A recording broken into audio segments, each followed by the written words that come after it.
2022 was an absolutely amazing year for the Sim Sundays podcast and for Gridfinder.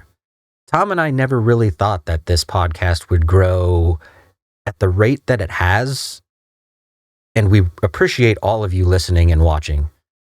What we're going to do is we're going to go back, check out all of our episodes. This is the 28th one, and we're going to pick 10 moments that we think kind of set themselves apart from a lot of the other moments, which were all great in their own right. But these are the top 10 that we believe just kind of stood out a little bit in our minds. This is the best of 2022.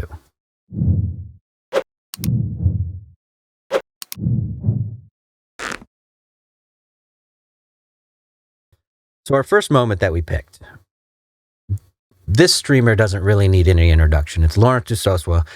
And we were talking a little bit about, when you're on the track in your sim rig, every once in a while, you're trying to be clean, you're trying to race as respectfully as you can, but every once in a while, there's that moment that creeps in your mind and you just want to just turn your wheel straight into the other person just to kind of have a little bit of fun in the virtual world that we all play in, right? Well, this moment, we talk a little bit about that.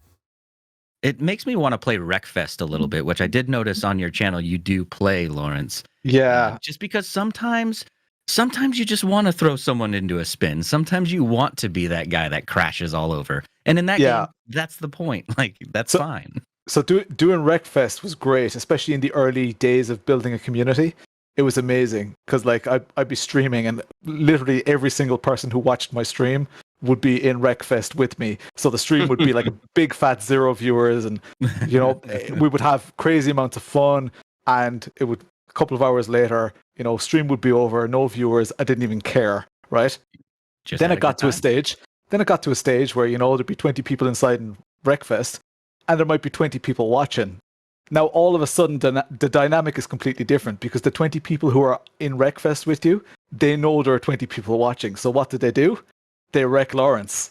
Yeah. So streaming Recfest as a streamer is like no fun at all because I can imagine that you can't get around a single corner. It'd be just like if you watch any Call of Duty or any battle royale game streamers where the people that are watching your stream are also finding you because they know where you are in the map. So you're always in this constant state of, I have to battle harder than everyone else in this whole entire server. Exactly. That makes complete sense. Yeah. Recfest reminds me, I don't know why, it's completely different, but I think of Twisted Metal when I think of Recfest for some reason. I'm like, just put rocket launchers on the cars and then you have Twisted Metal, That sounds like fun. That was like the original Battle Royale. Yeah. Twisted Metal 2 World Tour was amazing. It realistically was the first Battle Royale. Loved it. I mean, I played that game quite a bit when I was a kid, and then they remastered it recently. Not recently. I think it was on PS3 or maybe even 4. And I tried it, and I was like, why did I like this game? Yeah. It just didn't hold my attention anymore. I don't know why. Yeah. What was that PlayStation? I want to say PlayStation 2 game where the whole point was that there'd be a scenario, right? So there'd be like a junction or a roundabout, there'd be some buses. There was always a lorry with lots of logs on it. And then there'd be like dumper trucks and stuff. And then you had to drive usually down a hill. Yeah. You'd hit a jump that was just there on the road because it's there. And then you'd get points for the amount of like destruction that you would cause in that, was it called Burnout? Yeah, Burnout. It was Burnout. Yeah, you're supposed to get super close to crashes, or even like you get bonus points for some crashes. One of the people in chat said Carmageddon. That's another one where like you take and crash things for points. But I think what you're talking about, I think it is Burnout. I think it's Burnout, and it was Burnout.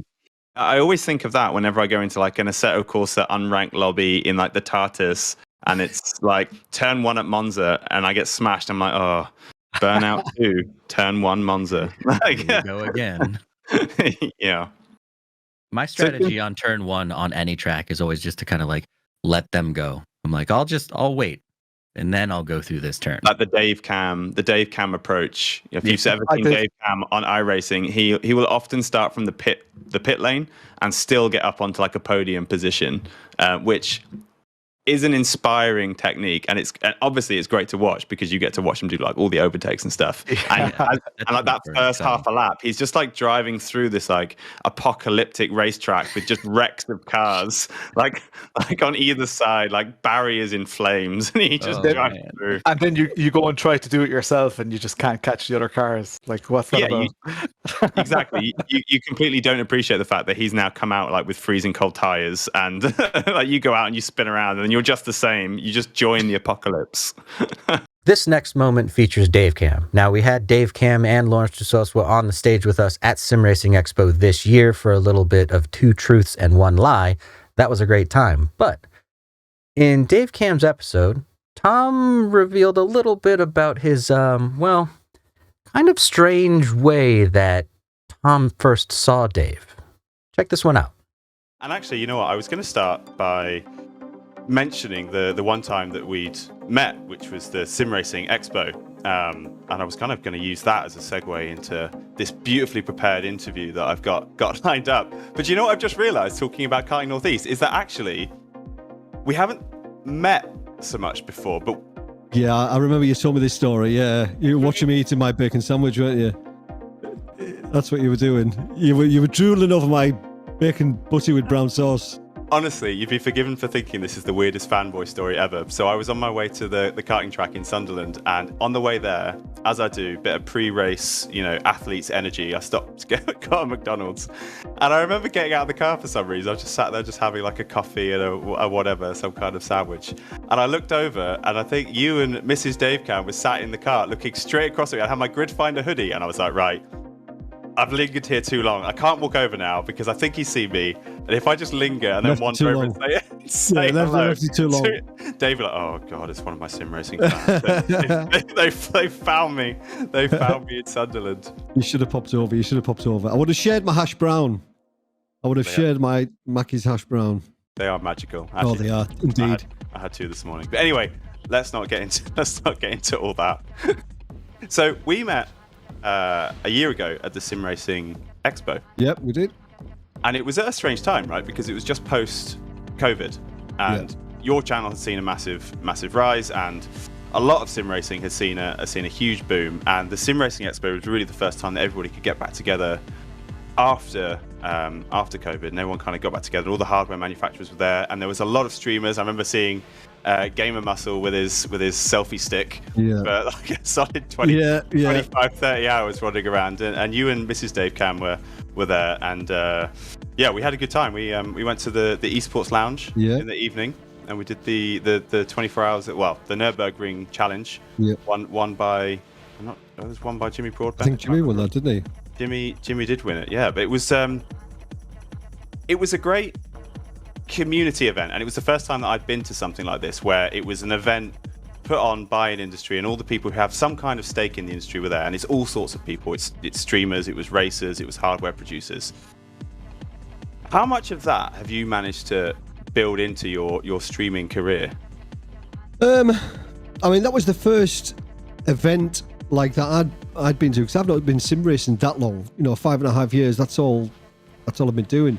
And that was the first time I had a chance to go to the expo, and it was incredible. I mean, I've always been a motorcyclist, and I've always gone out on a Sunday with friends, and you'd go to a bike meet, and it was a very similar vibe. You all had this common interest. So it was like us bikers meeting up, and whoever it was, whatever bike you rode, a little nod of the head, you were all on the same page. And it was very similar at the expo.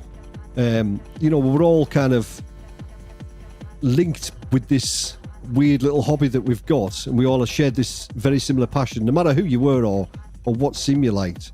With regards to bringing it into the community, well, I don't really think too much about things like that. I'm just a sim racer, exactly the same as anybody else that sim races. I'm exactly the same. So, and I'm embarrassed to say I don't really put any time into what I do. I don't think about it too much. Because I'm just a sim racer, and I just happen to upload my videos to YouTube. So I didn't walk around with a selfie stick because I wanted to experience it as a punter. I didn't want to be there with a camera. Yeah, I recorded a couple of very small pieces which I never actually used. I never made a video on my experience because I just wanted to experience it as a paying punter. So I paid, queued like everybody else, went in. I just wanted to do it as you would, a punter, and absolutely loved it. For many of us sim racers, the desire to be a content creator is just kind of second nature. It just kind of comes with the territory a little bit because we want to share those amazing moments that we have on the track, even if it's just us sitting in our sim rigs and we're like, wow, that was a really cool moment. I should probably share that. And then streaming comes into mind. Well, this next clip is with Jardier, and he talks about how he got his start in the sim racing world of content creation and streaming.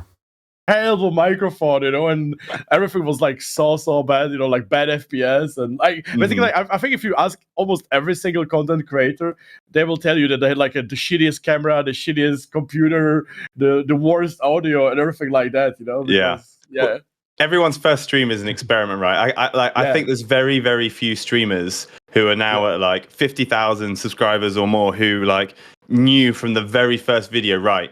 This is what I'm going to do. 5 years, and I'm going to grow it to this many hundreds of thousands of followers, and it's going to be my career. It's always an experiment. Yeah. Like for me, it never was like I didn't like care about the numbers too much. For me, it was basically I'm doing sim racing for like I said 70 years now, basically almost 18 years, and I just love it so much. I'm happy I can share it with someone else now. I'm so happy we built like the community around it, and it's just so nice to have this, to have like the feedback from people and such. But I really like didn't too much. Obviously, it's nice when it turns into your job. Yeah. But it never was an idea basically for that. It was just I just wanted to like at the evening just do some race or video or stream and see how it's gonna end up. So what did you do in your first live video? Like what game was it? What did you decide to do? So I think I did some like hot laps videos in Assetto Corsa 1. It was like lap on Nordschleife or something like that. And then Project Cars 2 released, and I was like, wow, this game is nice. I did really enjoy it. And I started doing esport in Project Cars 2 like right when it released. It was ESL esport. Like it was like one race on Sunday and was like for prize money. And I started recording myself for these races, like doing the commentary, basically exactly the thing I'm doing now. Yeah. But just worse quality, way worse quality, worse English and everything.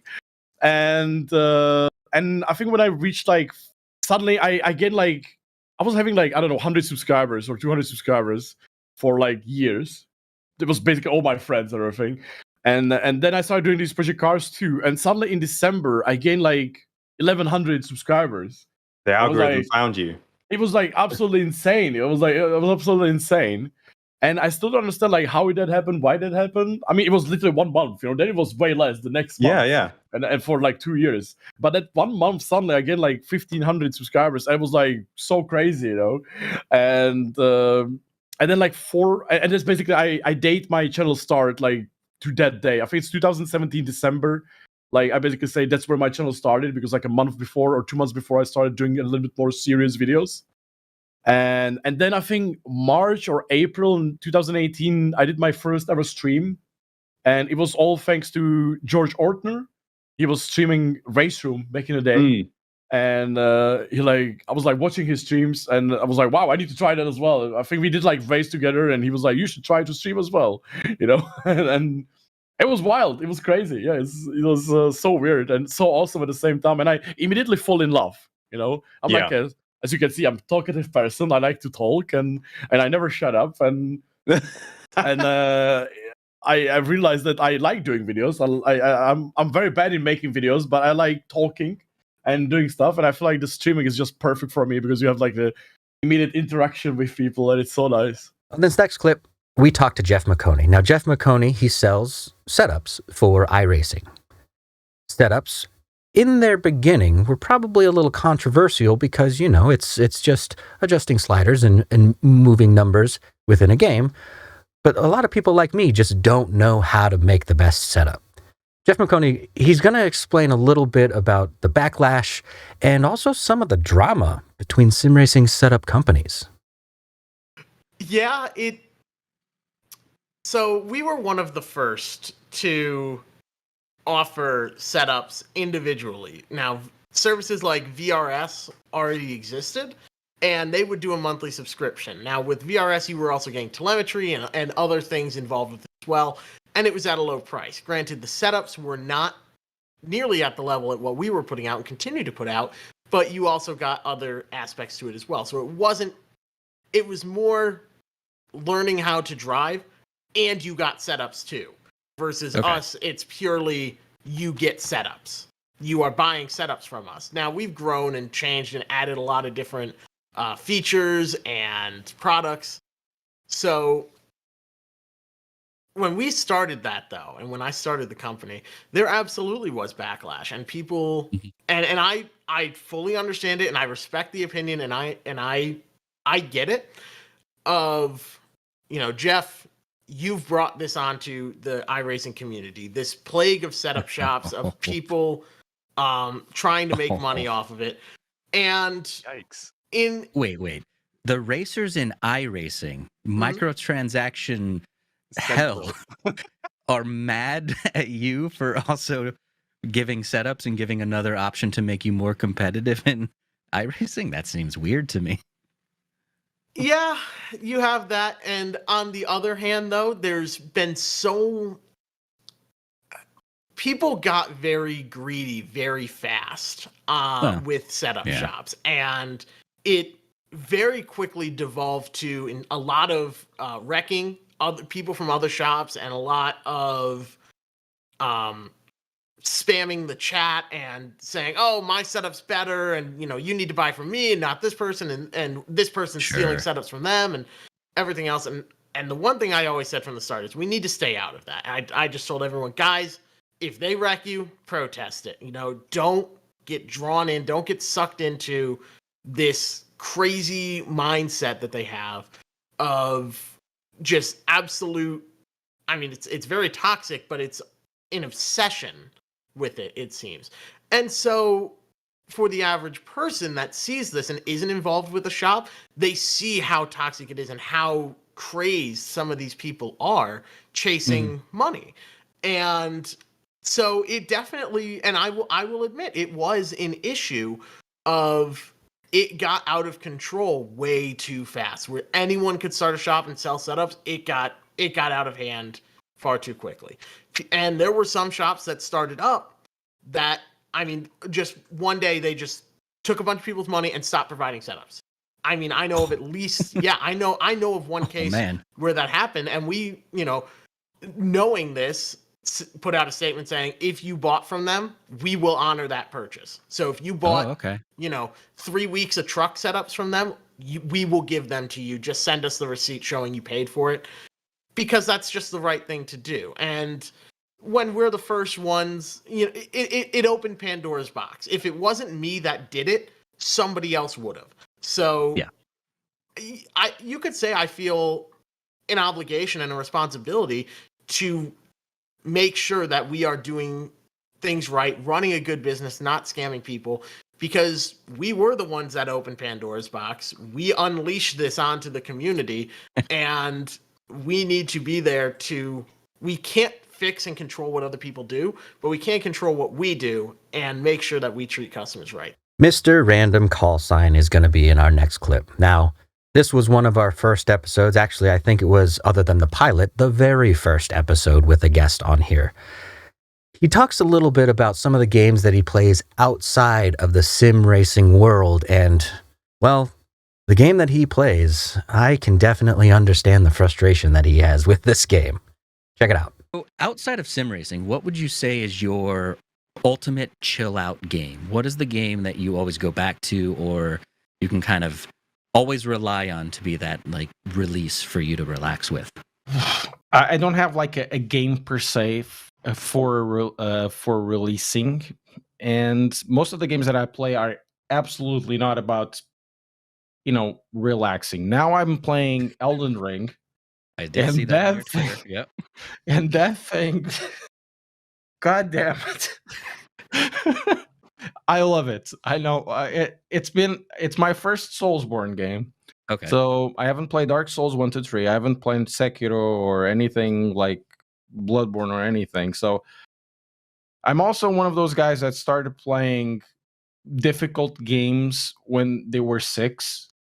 XCOM, super like into micromanagement. You even need to buy the rounds and the explosives of every single one, and then you have to make sure that everybody is geared up with the things that are expendables. On the next mission they are not there, and you have to buy the missiles and all of that. So I was doing that kind of stuff when I was 6, 7, and 8, and I've always found it really, really cool.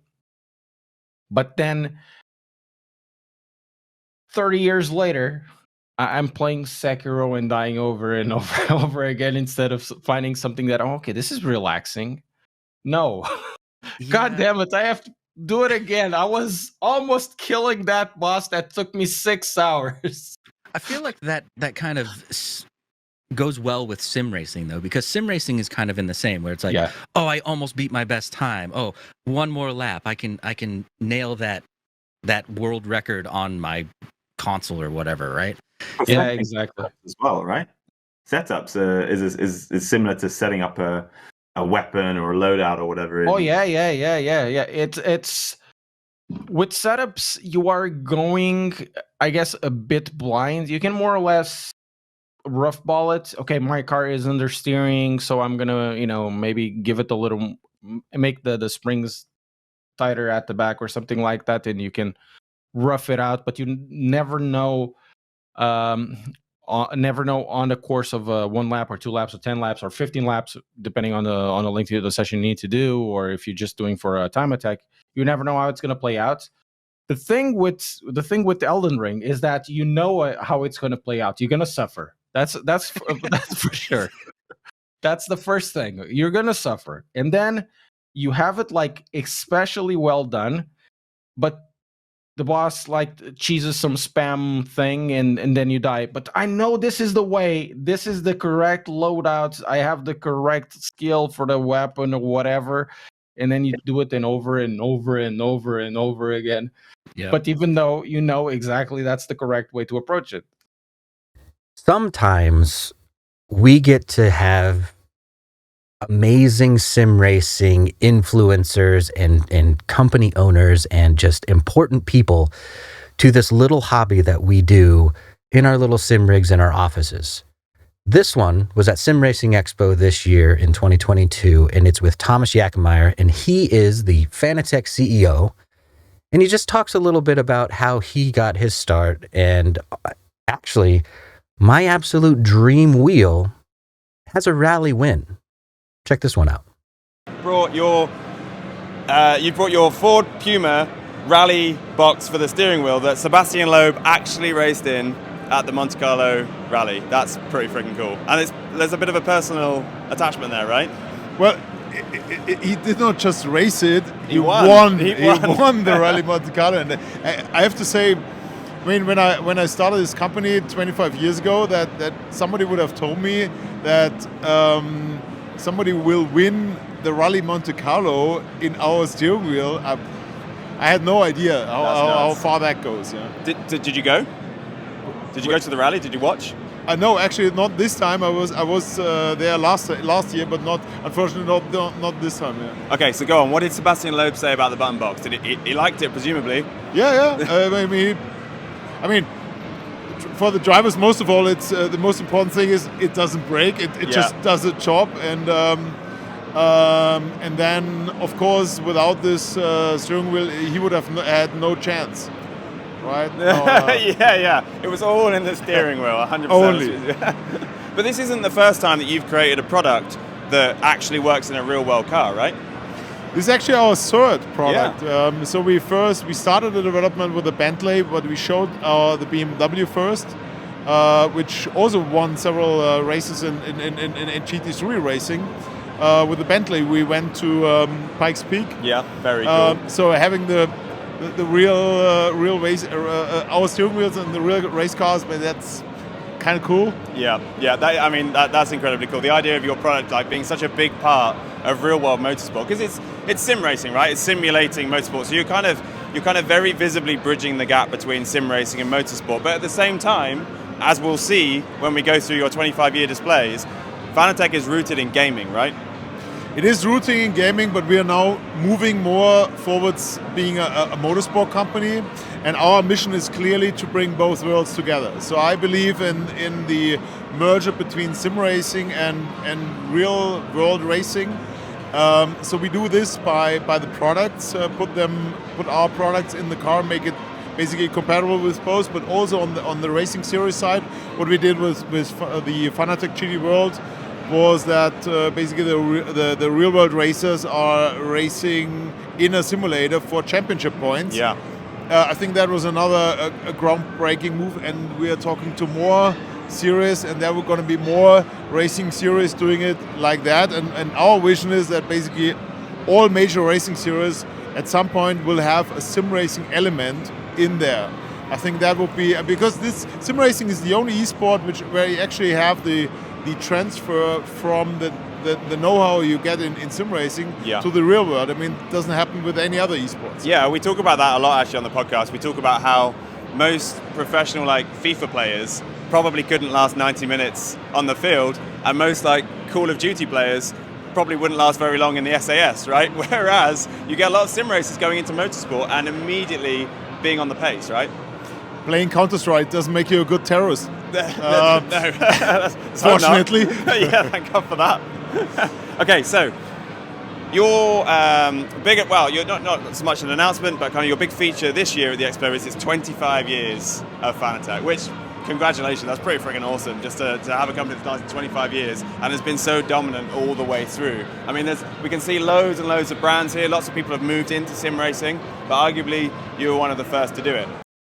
Next up, we have Seb Hawkins. Seb Hawkins manages Williams esports team. Now, as you can imagine, with any esports team, especially with social media and just dealing with families and the public and things like that, there are some things that he has to worry about that we as just general sim racers or sim racers that aren't part of an esports team don't really think about. So he kind of highlights some of the difficulties that he goes through when managing the Williams esports team. Something you said there which struck me was the focus on social media, right? So some of the most successful esports drivers have got there partly through their social media strategies, and they've built up big audiences, and then teams will want them not just for their performance but also for the audience that they can bring and the exposure that they can then bring to that team's partners and sponsors, right? But as much as social media could make a driver, it can break a driver. And now we've seen so many examples. And not to single out F1, but I think that F1 esports drivers in particular seem to keep coming up with, statements like, I'd like to formally apologize to everyone that watched me for my behavior in my last stream. This doesn't reflect the values from X, Y, and Z, F1 esports team. I'm going to go away and think about it. And then a couple of days later, the team announces that, they've parted ways and that's it. So How do you deal with that? Because that must be tough. That must be really tough when these kids are so young. They're going to make mistakes. It doesn't necessarily excuse it in some of the extreme circumstances, but sometimes they're just making mistakes, and then that can ruin them. Yeah, I think what it is when you explain to a driver the consequences of what can happen, they sit there and go, yes, I can clearly, and I can see how that can be detrimental to partners, to the team, to the way that we kind of work as a brand, and not only just Williams esports, but Williams Racing. Our heads are on the line if they make a post that affects all of the guys and girls in the factory and the work that's done and the drivers. So controversially, with the way that F1 is in the real world, we have to be careful with what our drivers say and then sharing opinions and stuff like that. It's really tough. More notably, as you say, F1 is I think more in the spotlight, so it gets anything negative you put out there gets seen quicker, and it spirals out of control quicker. And if anything, F1 esports is a really good thing that we have in the team to show the rest of the drivers how not to use social media, because it's a really good example of, again, they put a tweet out and then it gets deleted, and as you say, the consequences and the problems it causes for the team when we've already got 10 to 12 events in a week, and not many staff to sit here and filter through everything that's done. part of being a team player is making sure that you're keeping on top of the way you're using social media. So we don't disallow drivers to use social media, but instead, if, for example, we get taken out of turn one, instead of just calling that driver out, we find a nice, civilized and professional way of saying what happened at turn one, because it's also something we discuss a lot. It's fair for a driver to share their opinion or what happened, because often it's not broadcasted in F1 esports. You see lots of replays in the real world, but with F1, we're noticing crash in P12 and nobody knows about it. They just see the final result. And that can be quite bad to their following, because they go, well, they finished P15. Well, actually, we finished P15 because of X, Y, and Z. And they should have that ability to explain why. And it's fair for them to tell their audience why. But we've also got to be careful, because if they make a post and their audience see the post, or if they share a video feed, instantly, if you've got 10,000 followers that support you, those 10,000 followers are going to hate the person that hit you at one, be it their fault or not. And so we have to be careful from that side. And like before, we already pointed out, these drivers are very young, and mentally, if you've had even 100 people coming onto your back and saying you're a bad driver, I can't believe you did this to this other driver, it's a really bad thing to have. Doesn't matter if they're part of other teams or where they're from. We kind of look out for that too. The biggest thing we do with drivers is to make sure that instantly after the races, they don't just make a post.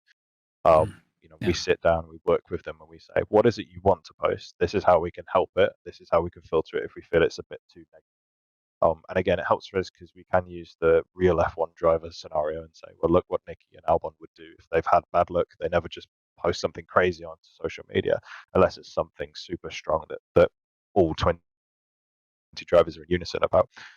So it is tough. There's no right or wrong way to do it. And I think, unlike working in an office space where you can stop somebody from doing something straight away, Discord, you do have that internet filter. And again, that's a problem for Discord chats that go out of control, for BOP testing or whatever, but also for just generally anything that can be seen negative in the industry. So, more recently, any exploits or bugs that we find on games, the internet will react to that and how it reacts to that. But let's not join the internet. Let's just keep ourselves as a team standpoint. And if we have an opinion as a team, then we'll sort of stick with that too.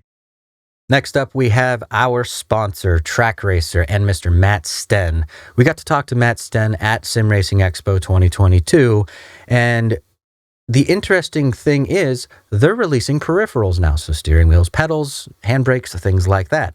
And that was the first time that they got to get some real general public feedback on some of their items. Check this one out. Hello, it's day 2 of the Sim Racing Expo, and I'm here with Matt Sten, CEO of Trak Racer, in front of their beautiful, F1 car and TRX rig. How's it going, Matt? Wonderful. Thanks, Tom. It was nice to see you again. Yeah. Oh, of course, because you've been on the podcast before, so second visit. Welcome, number welcome one. back. How's the expo been so far? We've had a lot of positive feedback, mostly about the new Alpine rig and our peripherals, which no one was expecting. So, I think it's worthwhile.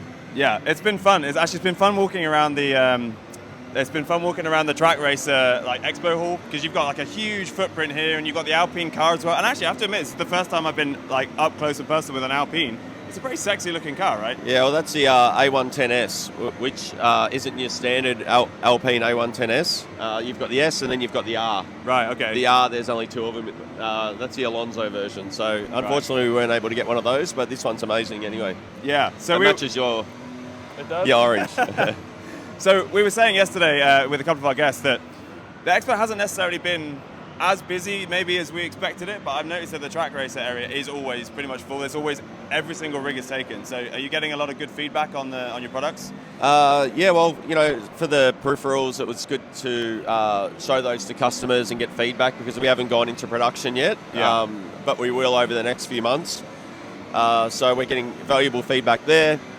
So far, we've had all positive feedback about the TRX, including one muscle man that came over yesterday, and he's like, put that SimiQ Pro at 100%. I want to try out your rig, and then after that, he said, "This is the best rig I've ever seen." I mean, you can't get much better than that. I mean, the TRX so I'm a member of your Trak Racer Facebook group, and there is so much talk in there every single day about the TRX. Your customers cannot wait for the guys who have pre-ordered it. Can't wait to see it. And this is one of the first times it's been seen out in the wild, right? Well, it is the first time. We've got over 1,200 pre-orders as well. Right. Wow, that's epic. That is very, very cool. Yeah. And okay, so we've got the TRXs here, so that's a big deal. That's like, you've been waiting for this. It's great to get it out there in the open. But you've also got your electronics. Yes. So Trak Racer historically have all been about the rigs mainly, right? And now you've got the electronics coming out. That's a huge step for the company, right? Yeah, and unlike a lot of companies, we've actually developed our own software. So it'll work with our own software, but also SimHub and Z1 for those guys that prefer those. So we're not locking people into our ecosystem. Oh, that's actually really interesting, because I knew that you were coming out with your own software, and I figured it was because you wanted to get everybody to kind of stay within the ecosystem. But I mean, that makes so much more sense, allowing people to use SimHub, because we're all creatures of habit, right? If I've set my SimHub up exactly how I want it, and then you're saying I can't use SimHub, maybe not smart. You know, like we want ours to be as good or better than SimHub, but that's been around for a while. So, but ours does. You know, you can dial in the pedals perfectly. You can configure the wheel. Everything works. Yeah. But some people, they prefer SimHub. So, you've been manufacturing cockpits for years. Okay, that's been your bread and butter. Now you brought out electronics. You've had to kind of venture into the software side of things. How was that? Well, I like to keep busy. So the TRX, it's done now. That kept me busy for a while. 2 years ago, I started working on our own amplifier. We've got our own bass shaker under this one. Oh, nice. So I felt that yesterday, actually. I didn't know what it was. So I assumed it was a butt kicker or something. But it's your own thing. Yeah, it's our own product. So nice. We've been running that for the duration of the event. It hasn't cut out, hasn't overheated and turned off at all. Yeah. So, it's a good testament to how it's going to go. This one, Mr. Danny Gusa, he ran Sim Racing Expo 2022. We did get to catch up with him a few times during the show, and he did an absolute banging job at managing that event. This was when we actually had him on Sim Sundays, just kind of in a casual environment, and he's going to go and tell you a little bit about what it's like about meeting the other competitors on the track. Sometimes it's controversial, other times, well, check this one out. At the end of the year, which is be very exciting. But describe that feeling the first time that you meet somebody in person that you've been racing with for so long. Is it a bit like, because in my head it could go one of two ways. Right? It could either be like a massive hug, a slap on the back, and it's like, hello, old friend, or it could be like hands in pockets, a little nod. You're right. Like I don't know. Could it be awkward, or is it completely natural? Like. How did it go? I can tell you two experiences, okay? I used to race in 2014 and 15 in the iRacing World Championship, back then when we had the Blanc Paul GT3 World Championship.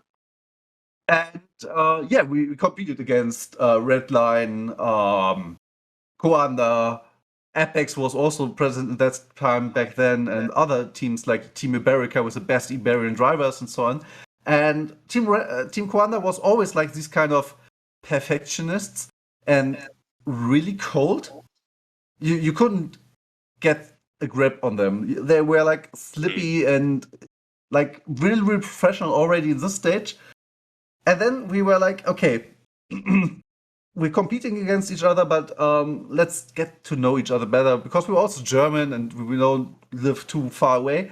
And I think it was the first Sim Racing Expo I went to was 14 or 15. And then we had like hotel rooms together and some stuff like that. And I arrived later than my colleagues, and it came, I think, Friday, 16 or 17 o'clock. I opened the door and everybody was sitting there on the round table, like totally drinking, already totally up for drinks, and already drunk some people. And I was like, okay, these guys which are fucking us over on the racing track and are so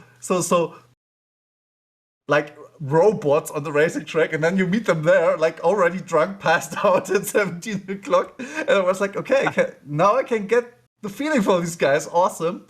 Later this evening, I can't tell the stories, otherwise it's going to be some kind of Twitter tweet about these kind of things. But this was like the one of these experiences really stick to me, because it learned me like never judge people on what's happening on the internet, because I think big thing is that you can't see the people, you're not experiencing them like personally, and that's why some people like feel like a robot or very, very slippery. Mm-hmm. But that's just the impression you get over the internet. And also, I'm very honest. I had like this kind of experience where I was like, "You're such," and I'm telling people like this. Well, I meant to one guy like, "You're such an asshole on the track," but in person, you're really nice and lovely, actually. Just the most polite young man ever. yeah, and then you think like, yeah, but on in the end, and they're all racers, and you don't finish races in front when you're like the nicest people, and you'll be like, yeah, just go ahead. Yeah, after you. Let me hold the door. yeah. If your team colleague wants to pass too, here I'm staying on the marbles for you. But yeah, so I think the best thing for the community in sim racing is when they have like really tough competitions together, but then meet in person, because that's, for me personally, 99% was always the change also in the behavior on the virtual track, because then they connect the car to this person that they met. Yeah. And then the behavior is totally different. Also, after the race, when you had like a small bump incident or something, then the people start to say, yeah, sorry we met, because they know you. Because it's more human. You're not racing against an AI. Yeah, and sometimes it feels like you're racing against an AI. Yeah, you have no human connection with that car, with that username that's hovering above it. Yeah. It's only natural to be less human in your interaction with them on the track, right? Of course, yeah. And I think that's why it's also a good beneficial point when you try to have connections also via remote, right? So basically just chatting with people after the race, that's also help. But that's kind of rare actually in the current form of competitions. In this final clip, I got the pleasure of bringing on the Grid Finder team. So now that we're going into 2023, the Grid Finder team is growing, and we are actually all going full time in Grid Finder. Tom wasn't in this episode, so he wasn't able to give us the shh and make us zip our lips on some features that we've been contemplating bringing to the sim racing world. And in this one, we talk about swipe left, swipe right for stewarding. Check it out. Now, we don't have Tom with us for this episode because I'm sure we would have to be like, Tom, stop sharing all the secrets that we have. Stop saying things about features and stuff. But I do want to talk about this one feature that I've always thought would make me go back to Grid Finder frequently. And it was just this little app that Tom and I thought up at one point. And it was in regards to stewarding, right? So we all know stewards have like the hardest job on the damn planet to decide whether or not something is someone's fault, right? So Tom and I, we come from the old days. Do you remember the stupid app Hot or Not back in the day? Or there's of course there's swipe left and right like Tinder for like, oh yes, I want to talk to this person, no I don't, whatever. Think about stewarding in that way, okay? So think about, you upload a clip to Who's at Fault at Grid Finder or whatever, right? So we'll just call it Who's at Fault from Grid Finder. You upload a clip of a stewarding event, and it's either car A or car B, and you just swipe left or swipe right for Who's at Fault in that instant, and it just keeps going like a TikTok feed almost, and just keeps on giving you like Who's at Fault incidents. Yeah, it's always nice to do that in other games. Like CSGO has Overwatch, where it shows you a demo of someone who's been reported for cheating, and you get to vote if you think they're cheating or not. And sometimes it's obvious, sometimes it's not obvious, and you kind of have to guess. And I think they have an algorithm that if you guess correctly a lot of the times, you have a higher status of, like respect or whatever. So yeah, I like this. Like that. That's really. I'm excited because we're lucky in that we have capacity to explore these sorts of things. Now, in a traditional business, we absolutely would not. But in this sort of thing, we can explore like community tools and stuff just for fun. We can allocate development time to having fun, because that's the space we operate in, and that's the space we've chosen to operate in. And I just think these sorts of things are so exciting and great for like team. This is a bit boring, but like, you know, team morale, you know, getting together on a Friday afternoon and just trying to build something crazy. I think these fun things is what brings traffic, though, because like a lot of the times you'll see that some popular website is only popular because they had some little app that drove traffic into it, and then they realized, oh, this is actually a cool thing, you know. So I think always, even the fun things, the fun community things, are always worth checking out, especially at this stage of a project where it's still, you know, quite low level and not as known as it really should be. But yeah. Swipe left, swipe right for stewarding. It's one of the many ideas that we kind of are floating around in our heads about what to bring to GridFinder in the coming year and in the future in general. I hope you enjoyed this trip through the top 10 moments in 2022 for Sim Sundays podcast.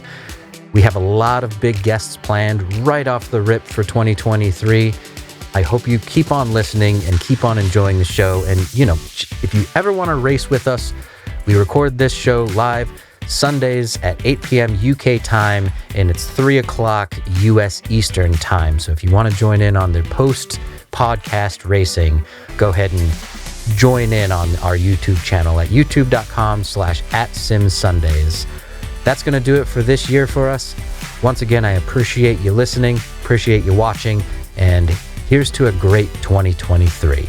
Thanks again.